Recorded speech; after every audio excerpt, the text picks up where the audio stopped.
Sir, Chandauli में क्या है कार्यक्रम?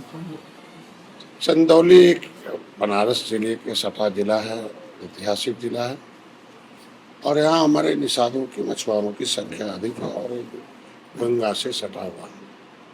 हमारे लोग अंग्रेजों मुगलों से लड़ने नाते नदी के किनारे जंगलों में यहाँ दोनों हैं पहाड़ पर, ये सारे लोग जड़े लोग हैं। इनको विकास की धारा में फिर से लाया जाए।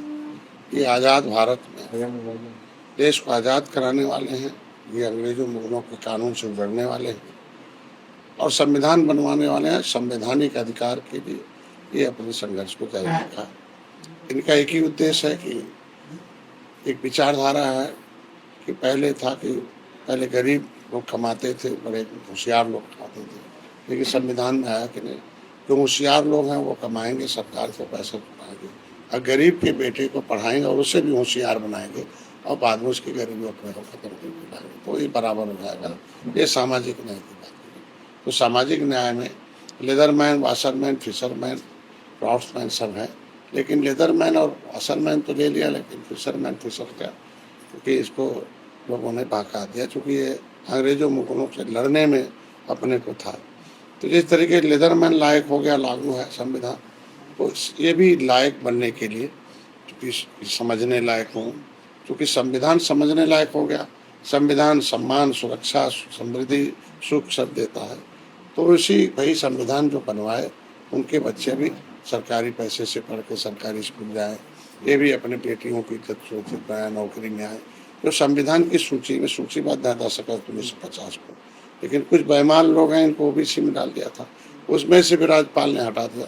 तो इनकी जो लड़ाई है कि हमारा एससी का जो राष्ट्रपति द्वारा नोटिफिकेशन जारी है, राज्यपाल के द्वारा उसमें ओबीसी से 9% हटाया जाए और एससी में जोड़ कर कैसे, उसके लिए हमने बड़ी इनकी आवाज़ को, इनकी एकता दिखाने के लिए, इनको राजनीतिक रूप से एक करने के लिए 4 प्रस्तावित रैली थी, एक गोरखपुर, प्रयागराज और नोएडा में और बनारस में।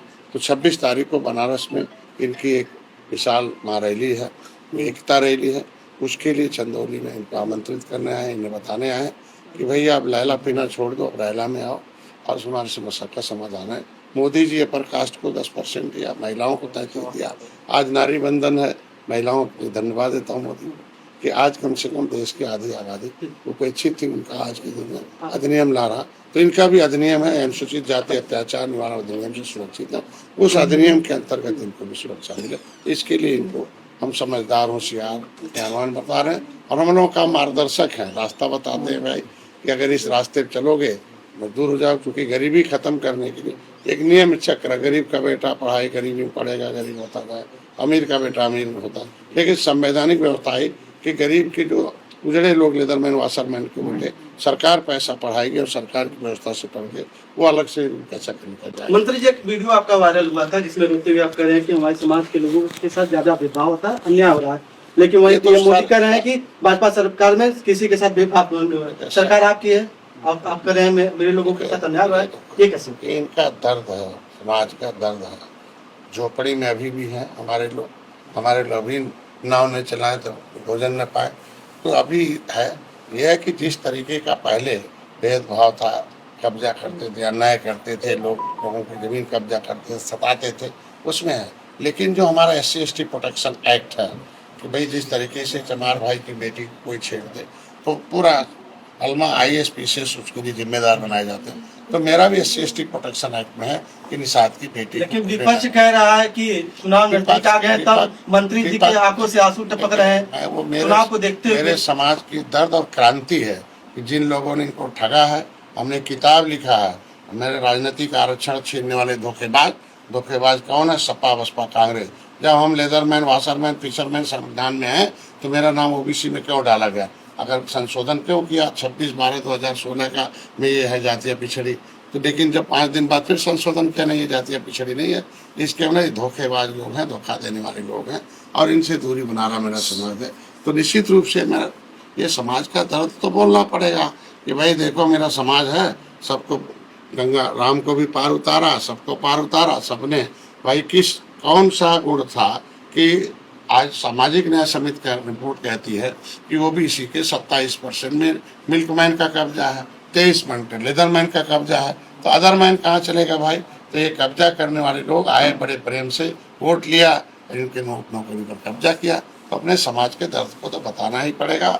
और मेरे समाज का आंसू है, और हमारे समाज का जो भी जिसने भी इनको धोखा दिया, कांग्रेस ने धोखा दिया, सत्यानाश हो गया, सपा बसपा ने धोखा दिया, सत्यानाश। लेकिन विपक्ष का ये आंसू पहले क्यों नहीं टपके? हम कहते हैं हमारे समाज के विपक्ष के लोग इसीलिए सत्ता बाहर हैं, इन लोगों को वही चीज दिखाई देता है, ये नहीं दिखाई। सत्ता में आए तो लेदरमैन का बेटा कैसे जो है और मिल्कमैन का बेटा कैसे दरोगा बन गया। पहले तो हरवा चरवा थे, आइए कहें आज के दिन में निषाद राज के वंशज हैं, अंग्रेजों मुगलों को मौत के घाट उतारने वाले हैं, आज के दिन में दर दर का भीख मांगने वाले हैं, इसीलिए सपा बसपा आज के दिन में सत्ता से बाहर है। तो सोच बदल लें, नहीं तो आज के दिन में इस तरीके का है। सर निषाद समाज के तो हम लोग अगुआ हैं, हम दर्द है समाज का, हम लोग उनके मार्गदर्शक हैं, उनके दर्द को बाहर करना हमारी जिम्मेदारी है। सर निषाद समाज और मछुआरा समाज आज भी जमीनी स्तर से उठ नहीं पाया है, मुख्य धारा जोड़ नहीं पाया, उनको मुख्य धारा जोड़ने के लिए क्या कुछ किया जाएगा? 3000 वर्ष का रोग एक दिन में दूर नहीं होता है। देश हमने आजाद कराया, क्रिमिनल कास्ट से हम घोषित है, भूमि हम हैं, विश्वास किया कांग्रेस पर, उसने सत्या ने विश्वासघात किया, सपा बसपा पर विश्वास किया, सबने विश्वासघात किया, तो विश्वासघात करने वाले दोषी है ना। आज के दिन में हम पहली बार है मत्स्य मंत्रालय रख किया, इनके विकास के लिए पहली बार शिक्षा के लिए पैसा लाया, बिना शिक्षा के कुछ नहीं हो सकता है। सपा ने शिक्षा छीना हमारा पर भाई, जब हमें अनुसूचित जनजाति की शिक्षा मिलती थी तो एक चीफ सेक्रेटरी भारत सरकार के द्वारा ये जातियां क्रिमिनल कास्ट है, तो मेरे नाम को ओबीसी में क्यों डाला है? शिक्षा छीनने वाली। मेरा रोजी रोटी था, वर्ग 3 की जमीन थी, हमारे लोग उस पर मछली पालन करते थे, बसपा ने उसको राज्य सरकार को दे दिया। ये उसने शिक्षा छीना, इसने रोजी रोटी छीना। क्रिमिनल टाइप्स एक्ट इंक्वायरी अंथा समन्वयकार कहती है इनके बच्चों को, इन लोगों को लड़ने वाली जातियों को विशेष 74 प्रकार की व्यवस्था दी जाए, वो छीनना। ये लोग छीनने वाले लोग हैं। आज के दिन पहली बार शिक्षा के लिए पैसा लाया हूँ कि भाई निषाद का बेटा और बेटी हाई स्कूल में हो 10,000, इंटर में 20,000, बीए में 30,000, उसके ऊपर 50,000 लेके फार्म भरा, किसी बिचौली की जरूरत नहीं, मोबाइल में मत्स्य विभाग शिक्षा सहायता फार्म भरा, जो रिक्वायरमेंट पूरा करे। उसकी बेटी की शादी के लिए है कि उसकी शादी के लिए कि 1 लाख रुपए ले ले वैवाहिक सहायता उसी मोबाइल ऐप पर। इनके इलाज के लिए 5 लाख रुपए का कि जाके जहाँ आयुष्मान भारत कार्ड का इलाज होता है, इनको हम ट्रेनिंग कर रहे हैं। पहली बार माफिया थे, पूरा हावी थे, पूरे देश के 100-200 किलोमीटर हमने समितियों कर, तो आज लगभग हमने इनको 1 लाख लोगों को ट्रेंड किया, 15,000 से ज़्यादा लोगों को लाभान्वित किया मैं इन लोगों को। पहली बात तो 1 रुपये नहीं पाते थे, पट्टे धारक अगर हैं तो उनको 3,20,000 रुपये में दे। तो ये अपलिफ्टिंग है जो आज मत्स्य उत्पादन अगर देश दुगना हुआ है हमारे यहाँ उत्तर प्रदेश में, और पूरे देश में हम 1 नंबर पर हैं। इसके अंदर मछुआरों के आय में स्रोत में वृद्धि हो रही है, उनके निश्चित रूप से एक्टिविटी हो रही है। लेकिन शिक्षा भी, जैसा अभी आप बैठक करेंगे, आप देखना, मैं पूछूंगा कोई PhD है, कोई MSc है, कोई MCom है, कोई MA है, एक भी नहीं रहेंगे। कितने ग्रेजुएट हैं? तो 2 रहेंगे। है कितने लोग इंटर हैं? 10 रहेंगे। हाई स्कूल में 5, बाकी सब अनपढ़ है। तो जो ज्ञानी छीन लिया जिस समाज के, तो छीनने वाले जो है उनको तो चिन्हित करना पड़ेगा कि भाई तो कैसे वो लोग पढ़ के सरकार के पैसे से व्यवस्था पढ़ना था। निषाद का बेटा बेटी स्कूल जाएंगे सरकार के पैसे से। लेकिन विपक्ष का सरकारी स्कूल लगातार बंद हो रहे हैं, विपक्ष तो गरीब कैसे पढ़ेगा? आप कह रहे हैं पढ़ने की बात। विपक्ष ने क्या किया उसको बोलना चाहिए था कि मैंने इतना किया पिछड़ों के लिए। मैंने तो आपका समाज कैसे? मैं पूछना चाहता हूँ, विपक्ष ने कहना चाहिए, विपक्ष तो जवाब देना है। सामाजिक न्याय समिति का जो हिस्सा है 27% का, केवल मिल्कमैन के घर कैसे चला गया है? 66 समूह अनुसूचित जात का है, 23% का हिस्सा लेदरमैन के घर कैसे चला गया? ये लूटने वाले लोगों को बोलने का कोई हक नहीं है। क्या विधानसभा में आप अपने निषाद लोगों को टिकट देंगे? हमारे 15 में से 3 निषाद है। कितना चाहते हैं हिस्सा भाई? मैं 5 लोगों को खोज रहा था, कोई लड़ने नहीं आया। 3 लड़े, जितवाए तीनों को। एक बेटा मेरा है और एक पीयूष रंजन और विनोद बिंद आपके संधौली के हैं। सपा में घूम रहे थे, मैंने है ना, तो निषाद ही है ना, तो क्यों नहीं निषाद को लड़ाएंगे भाई? मैं लड़ाया कि सिर्फ अपने लोगों को लड़ाते हैं। विनोद बिंद अपने नहीं है तो उनके समाज के लोग होते। विनोद बिंद 10 साल उनके यहाँ थे, अब कितना करोड़ खर्च किए उन्हें पूछा जाना चाहिए। साथ में सर आप पूरा हो जाने दीजिए ना, क्वेश्चन क्यों नहीं पूरा होने देना? इसके मतलब आप विपक्ष की बात करने आए क्या? मैं कह रहा विनोद बिंद हमारे हैं ना, उनके अगर होते तो टिकट देते, लड़ाते। हमारे थे, लाके लड़ाया। पीयूष रंजन को नहीं टिकट मिला, हमने लाके लड़ाया। निषाद है ना, पीयूष रंजन निषाद ये क्या कि- लगता है आप विनोद अरे दुल्ला यार, को हैं? हमारा भाजपा- बेटा एक ही विधायक है ना, तो क्या हम अपने बेटे की विषय चलवाएंगे क्या? क्या मजदूरी कराएंगे क्या?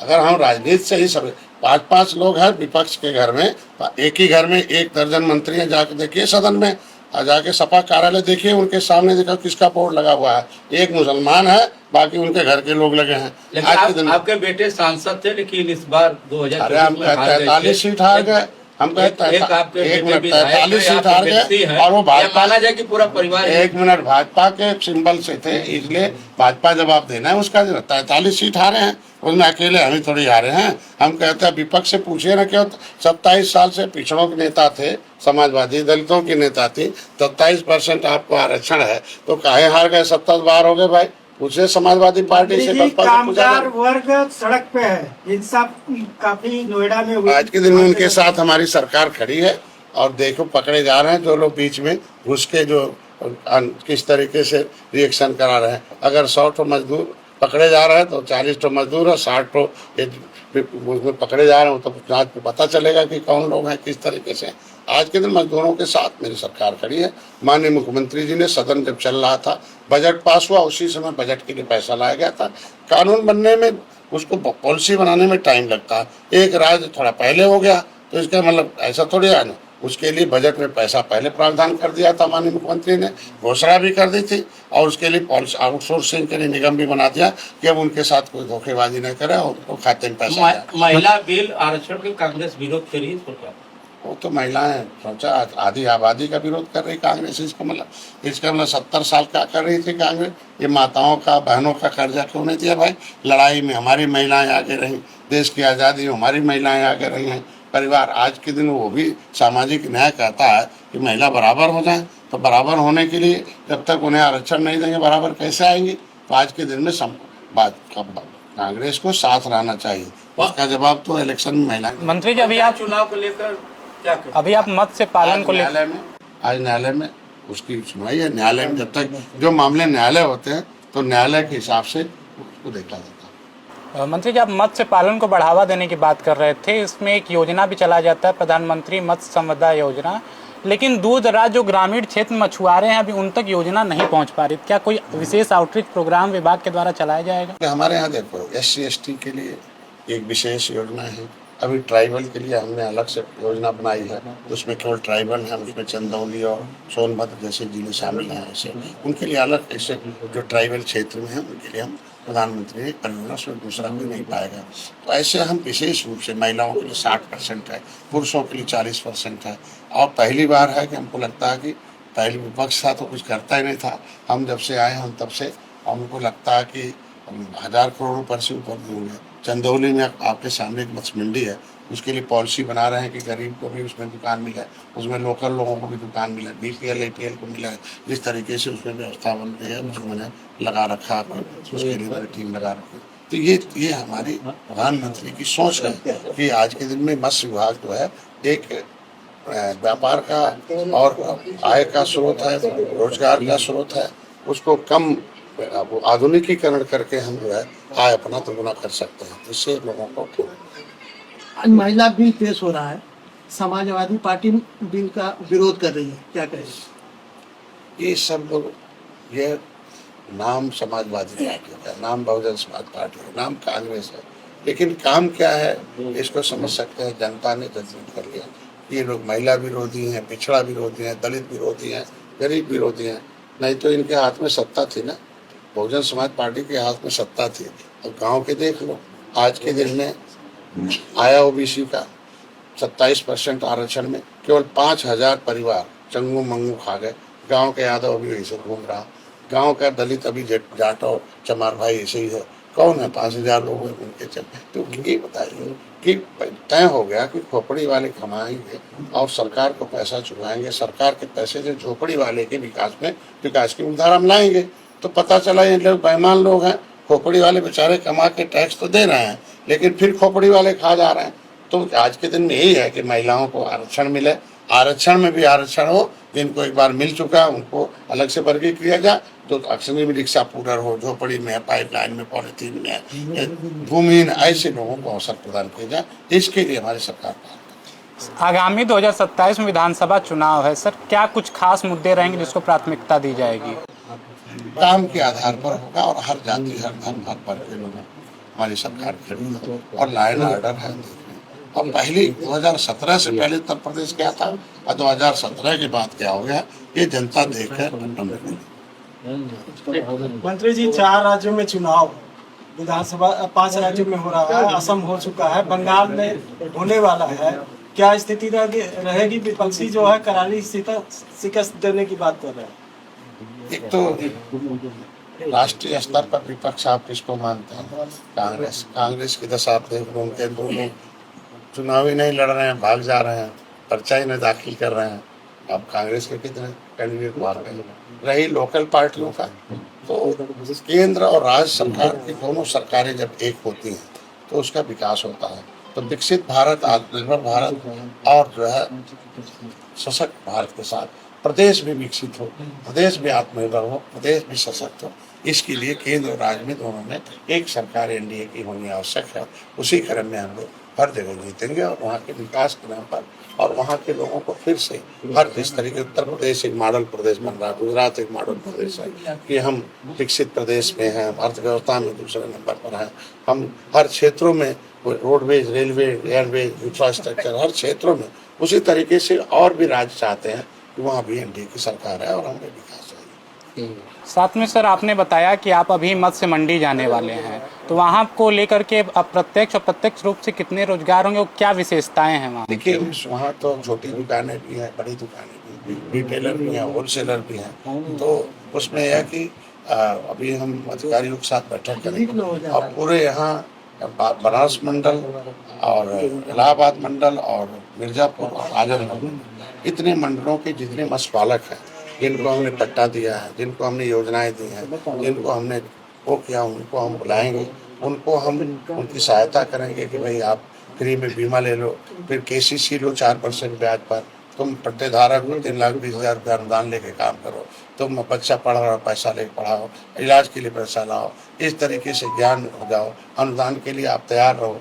मैंने नेशनल फिशरीज डिजिटल प्लेटफार्म है, उसमें रजिस्ट्रेशन कराओ, 100 रुपया तुरंत तुम्हारे खाते में आएगा, या नेट भर के तुरंत बढ़िया से पढ़ो, समझो, सीखो। मैं ट्रेनिंग दे रहा हूँ, हमारे शिक्षण प्रशिक्षण फ्री का है, उसको दे के अनुभव ले, आधुनिकीकरण करें, पुराने परंपरागत छोड़कर नए ढंग से करें और ऐसा व्यवसाय करें कि बिना पोखरे में आपको जमीन जायदाद नहीं है, सामने खरा तभी छोटा टैंक बना के आप मछली पालन कर सकते हो, आप ट्रक लेके मार्केट कर सकते हो, कियोस्क बना सकते हो, आप जिंदा मछली केंद्र बना सकते हो, अनुदान वगैरह। इस तरीके से हमारी योजना है, उसका सब लाभ लें। तो इसीलिए हम प्रचार प्रसार कर रहे हैं।